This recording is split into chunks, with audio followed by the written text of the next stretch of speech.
حضرت صلی اللہ علیہ وآلہ وسلم پر وحی کا ابتدائی دور اچھے سچے پاکیزہ خوابوں سے شروع ہوا۔ آپ خواب میں جو کچھ دیکھتے وہ صبح کی روشنی کی طرح صحیح اور سچا ثابت ہوتا۔ پھر من جانب قدرت آپ تنہائی پسند ہو گئے اور آپ نے غار حرا میں خلوت نشینی اختیار فرمائی اور کئی دن اور رات وہاں مسلسل عبادت اور یاد الہی و ذکر میں مشغول رہنے لگے۔ جب تک گھر آنے کو دل نہ چاہتا توشہ ہمراہ لیے ہوئے وہاں رہتے۔ توشہ ختم ہونے پر ہی اہلیہ محترمہ حضرت خدیجہ رضی اللہ تعالی عنہا کے پاس تشریف لاتے اور کچھ توشہ ہمراہ لے کر پھر وہاں جا کر خلوت گزین ہو جاتے۔ یہی طریقہ جاری رہا یہاں تک کہ آپ پر حق منکشف ہو گیا اور آپ غار حرا ہی میں قیام پذیر تھے کہ اچانک حضرت جبرائیل علیہ السلام آپ کے پاس حاضر ہوئے اور کہنے لگے کہ اے محمد پڑھو۔ آپ فرماتے ہیں کہ میں نے کہا کہ میں پڑھنا نہیں جانتا۔ آپ صلی اللہ علیہ وسلم فرماتے ہیں کہ فرشتے نے مجھے پکڑ کر اتنے زور سے بھینچا کہ میری طاقت جواب دے گئی۔ پھر مجھے چھوڑ کر کہا پڑھو۔ میں نے پھر وہی جواب دیا کہ میں پڑھا ہوا نہیں ہوں۔ اس فرشتے نے مجھ کو نہایت ہی زور سے بھینچا کہ مجھ کو سخت تکلیف محسوس ہوئی۔ پھر اس نے کہا کہ پڑھ۔ میں نے کہا میں پڑھا ہوا نہیں ہوں۔ فرشتے نے تیسری بار مجھ کو پکڑا اور تیسری مرتبہ پھر مجھ کو بھینچا۔ پھر مجھے چھوڑ دیا اور کہنے لگا کہ پڑھو اپنے رب کے نام کی مدد سے جس نے پیدا کیا اور انسان کو خون کی پھٹکی سے بنایا۔ پڑھو اور آپ کا رب بہت ہی مہربانیاں کرنے والا ہے۔ بس یہی آیتیں آپ حضرت جبرائیل علیہ السلام سے سن کر اس حال میں غار حرا سے واپس ہوئے کہ آپ کا دل اس انوکھے واقعے سے کانپ رہا تھا۔ آپ حضرت خدیجہ کے ہاں تشریف لائے اور فرمایا کہ مجھے کمبل اوڑھا دو، مجھے کمبل اوڑھا دو۔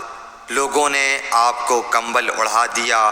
جب آپ کا ڈر جاتا رہا تو آپ نے اپنی زوجہ محترمہ حضرت خدیجہ رضی اللہ تعالی عنہا کو تفصیل کے ساتھ یہ واقعہ سنایا اور فرمانے لگے کہ مجھ کو اب اپنی جان کا خوف ہو گیا ہے۔ آپ کی اہلیہ محترمہ حضرت خدیجہ رضی اللہ تعالی عنہا نے آپ کی ڈھارس بندھائی اور کہا کہ آپ کا خیال صحیح نہیں ہے۔ اللہ کی قسم آپ کو اللہ کبھی رسوا نہیں کرے گا۔ آپ تو اخلاق فاضلہ کے مالک ہیں۔ آپ تو کنبہ پرور ہیں، بے کسوں کا بوجھ اپنے سر پر رکھتے ہیں، مفلسوں کے لیے آپ کماتے ہیں، مہمان نوازی میں آپ بے مثال ہیں اور مشکل وقت میں آپ امر حق کا ساتھ دیتے ہیں۔ ایسے اوصاف حسنہ والا انسان یوں بے وقت ذلت و خواری کی موت نہیں پا سکتا۔